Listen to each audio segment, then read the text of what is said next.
भारत माता की, भारत माता की, भारत माता की।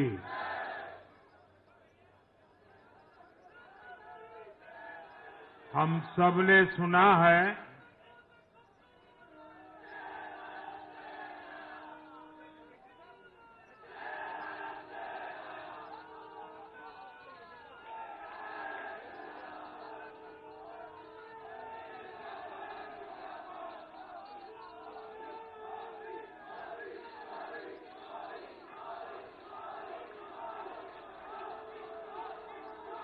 हम सबने सुना है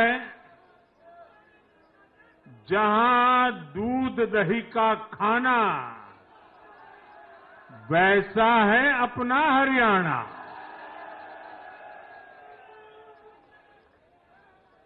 हरियाणा के लोगों ने फिर कमाल कर दिया है और कमल कमल कर दिया है। साथियों, आज नवरात्रि का छठा दिन है। मां कात्यायनी की आराधना का दिन है। मां कात्यायनी शेर पर विराजमान होकर हाथ में कमल को धारण किए हुए हैं।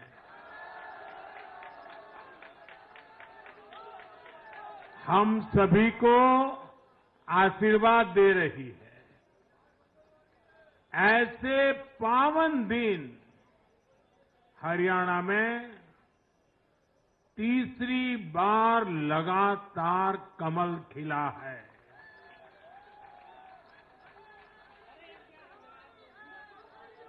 गीता की धरती पर सत्य की जीत हुई है। गीता की धरती पर विकास की जीत हुई है। गीता की धरती पर सुशासन की जीत हुई है। हर जाति, हर वर्ग के लोगों ने हमें वोट दिया है। साथियों, जम्मू कश्मीर में दशकों के इंतजार के बाद आखिरकार शांतिपूर्वक चुनाव हुए। वोटों की गिनती हुई, नतीजे आए। ये भारत के संविधान की जीत है, भारत के लोकतंत्र की जीत है। जम्मू कश्मीर के लोगों ने नेशनल कॉन्फ्रेंस और उनके गठबंधन को ज्यादा सीटें दी है। मैं उन्हें भी शुभकामनाएं देता हूं। वोट प्रतिशत के हिसाब से देखें तो जम्मू कश्मीर में जितनी भी पार्टियां चुनाव लड़ रही थी, उसमें वोट शेयर के हिसाब से भाजपा सबसे बड़ी पार्टी बनकर के उभरी है।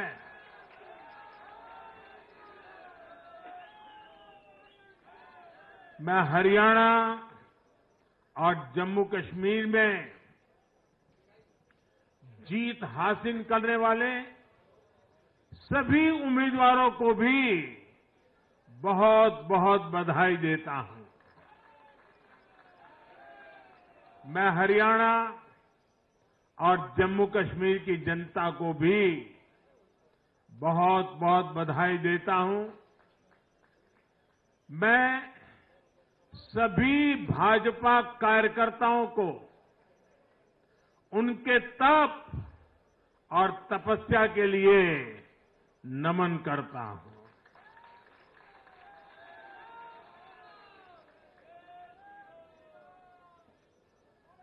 हरियाणा की ये जीत कार्यकर्ताओं के अथाग परिश्रम का परिणाम है। हरियाणा की ये जीत नड्डा जी और हरियाणा की टीम के प्रयासों की जीत है। हरियाणा की ये जीत अतिशय नम्र विनम्र ऐसे हमारे मुख्यमंत्री जी के कर्तव्यों की भी जीत है। साथियों, आज हरियाणा में झूठ की गुट्टी पर विकास की गारंटी भारी पड़ी है। हरियाणा की जनता ने नया इतिहास रच दिया है। शायद आप लोगों को पूरी जानकारी नहीं होगी, हरियाणा का गठन 1966 में हुआ था। इतने वर्षों में बड़े बड़े दिग्गजों ने इस राज्य का नेतृत्व किया। शायद हिंदुस्तान में बहुत कम राज्य के नेता ऐसे होते हैं जिनको पूरा हिंदुस्तान जानता है। एक जमाना था हरियाणा के इन दिग्गज नेताओं का नाम पूरे देश में चर्चा में रहता था। हरियाणा में अब तक 13 चुनाव हुए। 13 चुनावों में से 10 चुनावों में हरियाणा के लोगों ने हर 5 साल के बाद सरकार बदली, लेकिन इस बार हरियाणा के लोगों ने जो किया है वो अभूतपूर्व है। वो पहले कभी नहीं हुआ।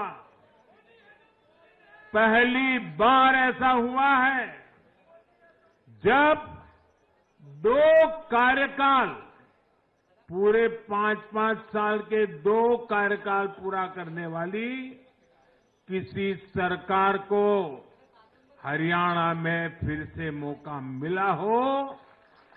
ये भारतीय जनता पार्टी को तीसरी बार मौका मिला है। यहां के लोगों ने सिर्फ तीसरी बार हमारी सरकार नहीं बनाई, बल्कि हमें सीटें भी ज्यादा दी हैं और वोट शेयर भी ज्यादा दिया है।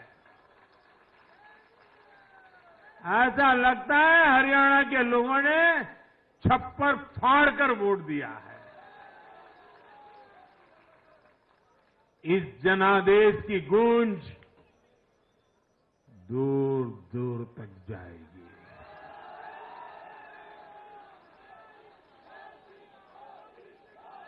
साथियों,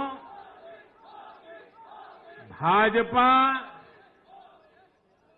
दुनिया का सिर्फ सबसे बड़ा दल ही नहीं है, भाजपा सबसे ज्यादा दिलों में भी बसी हुई है। हरियाणा में जनता ने विकास के मुद्दे पर भाजपा की हैट्रिक लगाई। भाजपा ने कांग्रेस के कुशासन से मुक्ति दिलाई। इसलिए गुजरात और मध्य प्रदेश की जनता 2 दशक से भी ज्यादा समय से वहां अपना आशीर्वाद बनाए हुए है। अरुणाचल प्रदेश और गोवा में तीसरी बार भाजपा ने सरकार बनाई है।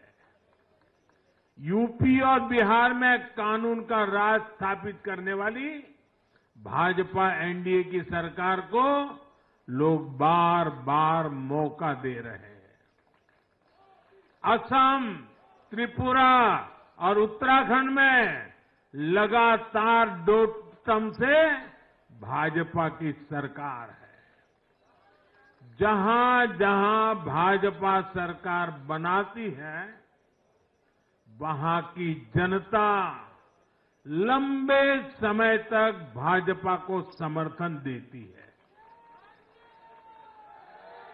और दूसरी तरफ कांग्रेस की हालत कैसी है? पिछली बार कब कांग्रेस की किसी सरकार की वापसी हुई है? यानी जो सरकार में थे, कितने साल पहले वो दोबारा आए थे?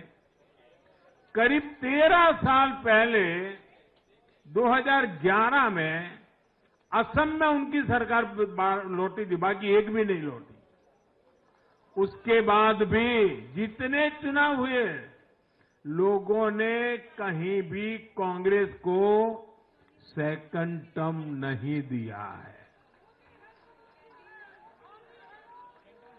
आपको जानकर के हैरानी हो जाएगी दोस्तों, देश में कितने ही राज्य हैं जहां कांग्रेस कभी 60 साल पहले वहां थी, कहीं पर 50 साल पहले थी, कहीं पर 40 साल पहले थी। 50-60 साल से वो सत्ता में आई ही नहीं है। एक बार लोगों ने निकाल दिया, कांग्रेस को घुसने नहीं दिया है। देश के ज्यादातर राज्य के लोगों ने कांग्रेस के लिए नो एंट्री का बोर्ड लगा दिया है। पहले कांग्रेस सोचती थी कि वो चाहे काम करे या न करे, लोग तो उसको वोट देंगे ही। लेकिन अब कांग्रेस की पोल खुल चुकी है, उसका डिब्बा गोल हो चुका है। साथियों, कांग्रेस सत्ता को अपना जन्मसिद्ध अधिकार मानती है।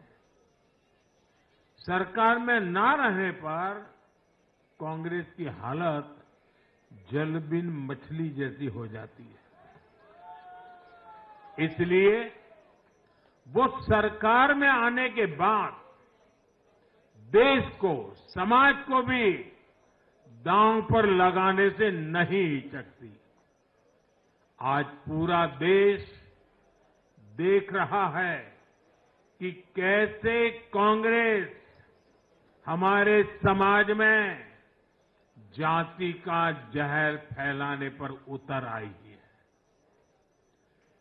जो लोग चांदी नहीं, सोने का चम्मच मुंह में लेकर पैदा हुए, जो लोग पीढ़ी दर पीढ़ी 5 स्टार लाइफ जीते आ रहे हैं, वो गरीब को जाति के नाम पर लड़वाना चाहते हैं। हमारे दलित, पिछड़े, आदिवासी समाज को भूलना नहीं है। ये कांग्रेस है जिसने दलितों, पिछड़ों पर सबसे ज्यादा अत्याचार किया है। ये कांग्रेस है जिसने उन्हें इतने दशकों तक रोटी, पानी, मकान से वंचित रखा।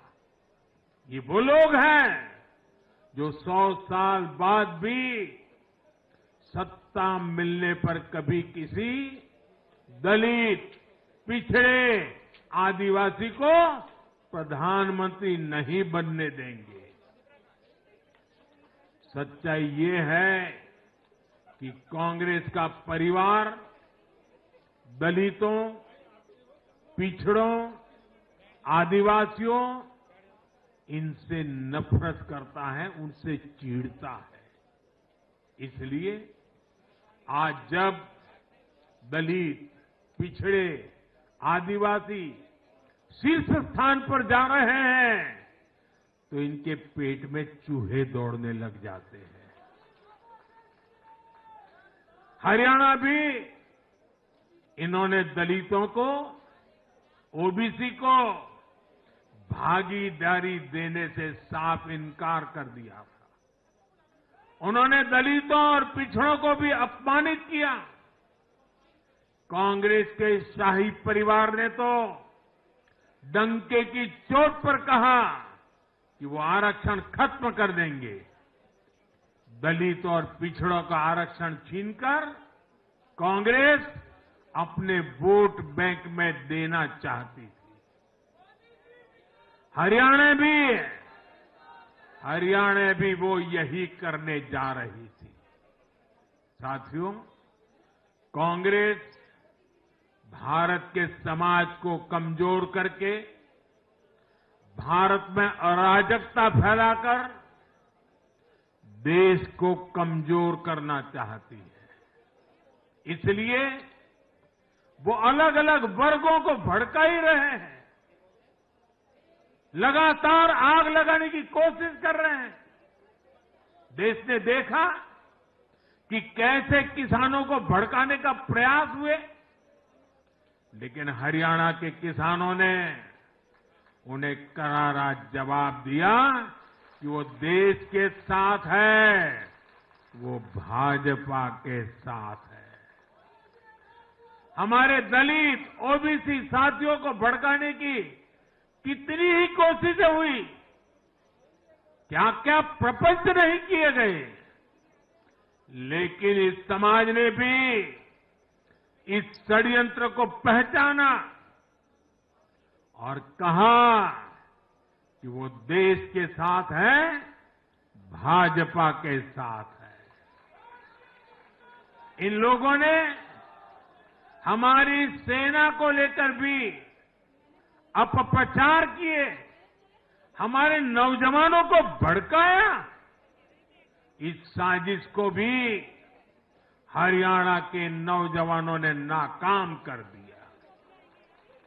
आज हरियाणा ने कांग्रेस को दो टूक संदेश दे दिया है। ये देश विरोधी पॉलिटिक्स नहीं चलेगी। हरियाणा की हर बिरादरी, हर परिवार ने एकजुट होकर वोट दिया, देशभक्ति से ओतप्रोत होकर वोट दिया। देशभक्तों को बांटने की साजिश को हरियाणा ने फेल कर दिया। साथियों, बीते कुछ समय से